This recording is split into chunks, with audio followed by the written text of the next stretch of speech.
सुल्तानपुर में गंदा नाला रोड का नाम बदलने को लेकर सियासत गरमा गई है। नगरपालिका अध्यक्ष प्रवीण अग्रवाल के इस फैसले पर सपा प्रवक्ता और पूर्व विधायक अनूप संडा ने कड़ी आपत्ति जताई। उन्होंने कहा कि गंदा नाला रोड राम मार्ग का नाम बदलकर श्री गुरु नानक देव मार्ग करना भाजपा की राजनीति का उदाहरण है। संडा ने कहा कि 2011 में नगरपालिका ने जिस विभूति के नाम पर मार्ग का नामांकन किया था, उसी के आगे अब दूसरा बोर्ड लगाना अभम्य अपराध है। उन्होंने कहा कि गुरु नानक देव जी का योगदान महान है, लेकिन किसी को सम्मान देने के लिए किसी और का अपमान करना उचित नहीं है। सपा प्रवक्ता ने नगरपालिका के इस फैसले पर स्पष्टीकरण की मांग की है। गुरु गोविंद सिंह जी ने गुरु नानक देव जी के नाम पर रखा गया है। ये भारतीय जनता पार्टी की जो राजनीति है, उस राजनीति का बहुत स्पष्ट उदाहरण है। भारतीय जनता पार्टी हमेशा लोगों को वक्ती तौर पे इस्तेमाल करने का और इस्तेमाल करके छोड़ने का काम करती है।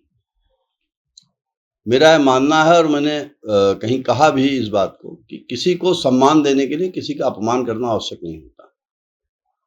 आज ये भी सवाल नहीं है कि कोई व्यक्ति उस पर आपत्ति उठा रहा है या नहीं उठा रहा है, लेकिन नगर पालिका परिषद एक प्रशासनिक संस्था है और एक जिम्मेदार संस्था है जिसके ऊपर संपूर्ण नगर के संचालन का दायित्व होता है।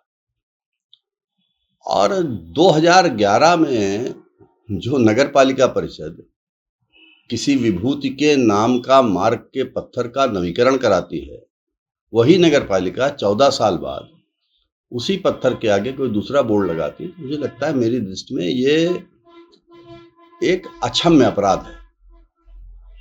स्वर्गीय गुरु नानक देव जी एक महानतम संत थे, महानतम संतों में से एक थे और उनके इस देश के सामाजिक जीवन में योगदान को कभी नकारा नहीं जा सकता।